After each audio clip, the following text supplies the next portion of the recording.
সম্মানিত দেশবাসী, আপনারা জানেন আমরা খুবই ভারাক্রান্ত মন, আমাদের হৃদয়, আমরা শোকাহত, আমরা ক্ষুব্ধ, আমরা হলো ব্যথিত, আমরা হলো আসলে আমরা একেবারে একটা অস্বস্তিকর পরিস্থিতির মধ্য দিয়ে যাচ্ছি।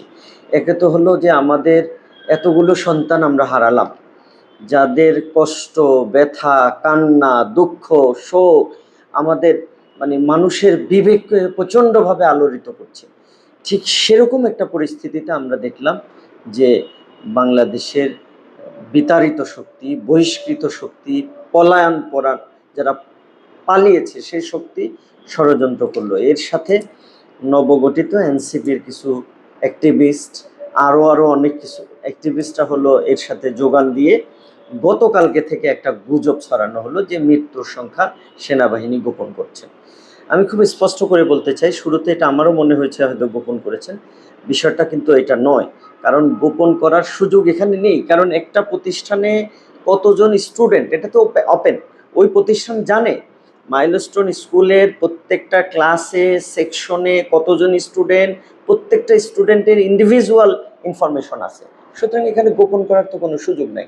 আমরা যখন সেই তালিকাগুলো ধরে ইনফরমেশন নিব যে অমুক অমুক ক্লাসে কতজন স্টুডেন্ট ছিল এবং তারা কারা, কতজন ভর্তি হয়েছে, কতজন সেদিন আসছিল, এখন কতজন আছে, তাইলে তো সুস্পষ্ট করে তথ্য পাওয়া যায় যে কতজন মৃত্যুবরণ করেছেন। এক, দুই নম্বর হলো অলরেডি আমরা তো সারাদিন, গতকালকে ছিলাম, আজকেও সারাদিন মাইলস্টোনের আশেপাশে আমরা ছিলাম। ওই এখন পর্যন্ত লাশ খুঁজে পাচ্ছে না কিংবা পাচ্ছে না এরকম সংখ্যা কিন্তু হয়তো দুই একটা হতে পারে। তার মানে 27 বা 29 যে সংখ্যাটা সরকারের তরফ থেকে বলা হচ্ছে, সেনাবাহিনীর তরফ থেকে, এই সংখ্যাটা হয়তো আরও 2, 4, 5, 7 এদিক সেদিক হতে পারে। তো এর মানে এটা নয় যে লাশ গুম করা হয়েছে। এই অভিযোগটাকে, এই গুজবটাকে উত্থাপনের মধ্য দিয়ে সোশ্যাল মিডিয়াকে হলো একদম বিষিয়ে তোলা হয়েছে, যার ফলে যেটা হলো আজকে মাইলস্টোনের সামনে একটা সাংঘাতিক মব তৈরি করা হলো এবং সচিবালয়ে যে ন্যাক্কারজনক ঘটনা ঘটলো, এই দুটি ঘটনার পিছনেই হলো নিষিদ্ধ ঘোষিত ছাত্রলীগ হলো জড়িত। আমরা সোশ্যাল মিডিয়া বিভিন্ন ভিডিও ব্যাখ্যা বিশ্লেষণ করে, বিভিন্ন স্ট্যাটাস দেখে, বিভিন্ন গোপন গ্রুপগুলোর চ্যাটিং স্ক্রিনশটগুলো দেখে আমরা শতভাগ নিশ্চিত হয়েছি এরকম একটা পরিস্থিতিতে ছাত্রদের আবেগকে এবং হলো আমাদের মায়েদের, আমাদের সন্তানদের, আমাদের বাংলাদেশি বিবেকবান মানুষদের যে আবেগ, সেই আবেগটাকে হলো ওরা ক্যাশ করে হলো একটা বিশৃঙ্খলা এবং নৈরাজ্য তৈরি করার চেষ্টা করছেন। এবং ইতিমধ্যে এই প্রায় 6-7 ঘন্টা হলো উপদেষ্টাদেরকে, মাইলস্টোন স্কুল অ্যান্ড কলেজে 2 জন উপদেষ্টা এবং সরকারের হলো প্রেস সচিবকে হলো অবরুদ্ধ করে রেখেছে।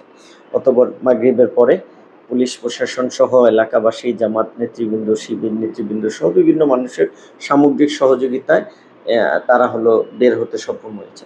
তো এই যে একটা খারাপ নজির বাংলাদেশে স্থাপন হলো, সচিবালয়ে হামলা হলো, যে গত জুলাই বিপ্লবে এত শোচনীয় হলো হত্যা হলো, গুলি হলো, মানুষ মারা হলো, গণহত্যা হলো, তারপরে তো সচিবালয়ে কেউ যায়নি, সচিবালয় কেউ দখল করেনি, সচিবালয়ে হামলা হয়নি, সচিবালয় কোনো আন্দোলনকারীরা ঢোকে নাই। কিন্তু আজকে আমরা সেই সুযোগটা হলো এই স্বৈরাচারদেরকে, এই ফ্যাসিস্টদেরকে, নিষিদ্ধ ঘোষিত সংগঠনটি করে দিয়েছি। এজন্য আগামী দিনগুলোতে যারাই আমরা রাজনীতি করছি কিংবা হলো অ্যাক্টিভিজম করছি, আমাদেরকে আরও কনসাস হতে হবে, আরও সতর্ক হতে হবে, আমাদের জাতীয় স্বার্থকে গুরুত্ব দিতে হবে, আমাদের ঐক্যবদ্ধতাকে হলো মেইন কনসার্নে নিয়ে আসতে হবে, নয়তোবা পরাজিত শক্তি হলো সুযোগ গ্রহণ করার চেষ্টা করবে। সুতরাং আমাদের কোনো চেষ্টা তৎপরতা যেন সুযোগ তৈরি করতে না পারে, সুযোগ খুঁজে পেতে না পারে, সেটি কিন্তু আমাদেরকে নিশ্চিত করতে হবে এবং আমাদের কর্মকাণ্ডের মধ্যে আরও দায়িত্বশীলতা নিশ্চিত করতে হবে। সর্বশেষ আমি সরকারকে বলবো, জনগণের মধ্যে যে এই অবিশ্বাস তৈরি হয়েছে, এটা কিন্তু আজকের একদিনের না। গত 15 বছরে আমরা দেখেছি সরকারের শীর্ষস্থান থেকে শুরু করে একদম রুট লেভেল পর্যন্ত যা ঘটেছে তার উল্টা বলেছে। এই উল্টা জিনিস শুনতে শুনতে মানুষ হলো এটা বিশ্বাস করেছে এবং হলো এই বিশ্বাসের ফলেই কিন্তু এই মবটা সৃষ্টি হয়েছে, এই আন্দোলন সৃষ্টি হয়েছে। আমাদের কোমলমতি শিক্ষার্থীদের আবেগকে হলো ওরা পুঁজি করে এই কাজটা করেছে।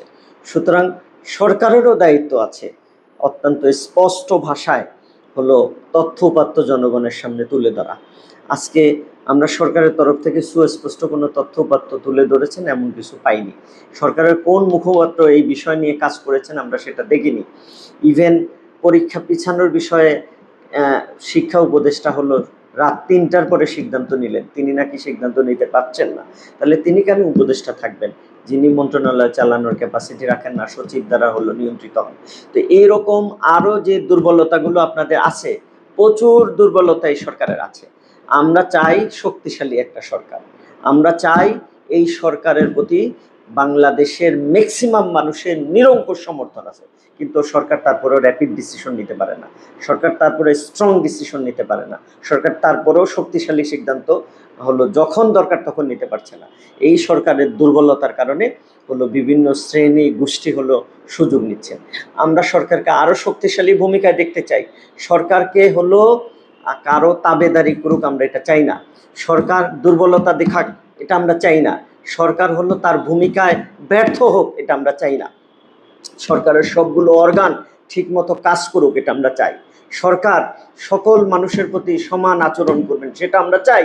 সুতরাং এই জিনিসগুলো সরকারকে নিশ্চিত করতে হবে, এই দেশের স্বার্থে, জনগণের স্বার্থে, মানুষের স্বার্থে, আমাদের সার্বভৌমত্বের স্বার্থে আমরা সেই প্রত্যাশা রাখছি। আজকের এই ঘটনা আমাদের জন্য যেন একটা লেসন হয়, শিক্ষা হয়, আমরা সেই দাবি হলো করব এবং সবার জন্য এই দাবি থাকবে, আহ্বান থাকবে। তাহলে আর কেউ এরকম পরিস্থিতিগুলোর সুযোগ ক্যাশ করতে সক্ষম হবে না। তো সবাইকে ধন্যবাদ জানাচ্ছি এবং সবার দায়িত্বশীলতা প্রত্যাশা করছি। আসসালামু আলাইকুম ওয়া রাহমাতুল্লাহ।